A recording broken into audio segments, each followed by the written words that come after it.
In the Transformers Rise of the Beast teaser trailer, we were given a taste of what the movie will be about. The teaser trailer showcased a ton of action, but when it comes to the story, it tends to be a little harder to break down. With the teaser jumping all over the place, I decided to take some more time to study the trailer, and I think I have an idea of how the Brooklyn scenes happen within the movie's timeline. Now before we get into what I put together, it's worth saying that this is just my theory, and it may not be how these scenes play out, but from what we've seen from the teaser, it's certainly possible. My theory starts with the flashing lights on Brooklyn Bridge. If you look at the background above the bridge, you can see some sort of power surge. Optimus Prime is seen in truck mode, making his way towards the power surge as he detects danger. Now this is just something to note, but here is Bumblebee in Brooklyn. He's transforming from a regular Camaro. It's important to emphasize at this time, he's a regular Camaro, so just keep that in mind. Here we have Scouge spearing Bumblebee outside a Brooklyn museum. How do we know this is a museum, and how do we know it's taking place in Brooklyn? Well, I worked this out from the arches at the front of the museum.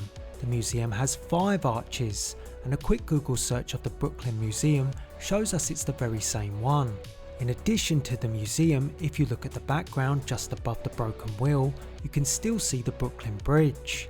The info about the museum and the bridge are important, as it tells us the prior scene of Optimus travelling in truck mode across the bridge was leading to this event.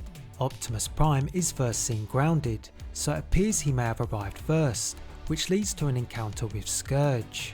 This moment might unfold slightly different, but the result is Bumblebee supposedly being killed off. There are 4 Transformers involved in this moment. 1 is Optimus Prime, who's grounded, 2 is Scouge, 3 is Bumblebee, who's being held by Scouge, and the 4th stands just to the side of Optimus, watching on. From my previous breakdown video, some suggest this might be Battletrap, but looking at the robot's build, there looks to be white parts on the shoulders.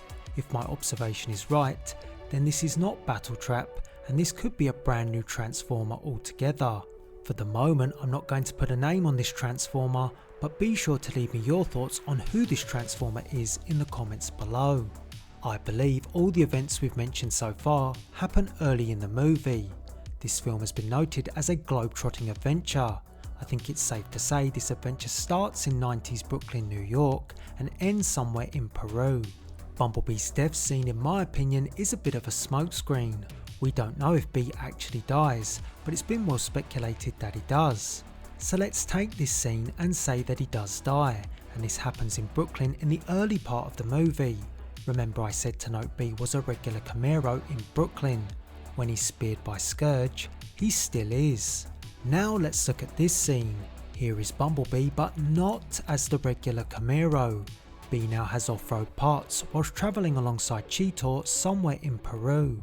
It seems B has been upgraded. Going off the theory that the Brooklyn moments with Prime, Scouge and the power surge all happen early in the movie, Bumblebee appears to have been revived or at least fixed up. This is where my speculation goes into overdrive. Was B repaired by Wheeljack? Wheeljack is of course a repair vehicle. Note the repair services on the side of Wheeljack's VW van. Or has Bumblebee been revived and upgraded by the Maximals, with many script leaks prior to the teaser trailer suggesting that Bumblebee's off-road design is part of a B beast mode. Now that's something for all of us to speculate over, so be sure to leave me a comment about how and who repaired or revived B in the comments. I also want to hear your thoughts on my theory about the events that take place in Brooklyn. Do you agree with my theory? Or do you think the events happen differently, and maybe in a different order? Maybe you disagree with my theory entirely, and that's fine, but I want to hear from you.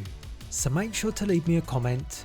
If you found this content informative and interesting, why not drop a like on the video, and until the next one, thanks for watching.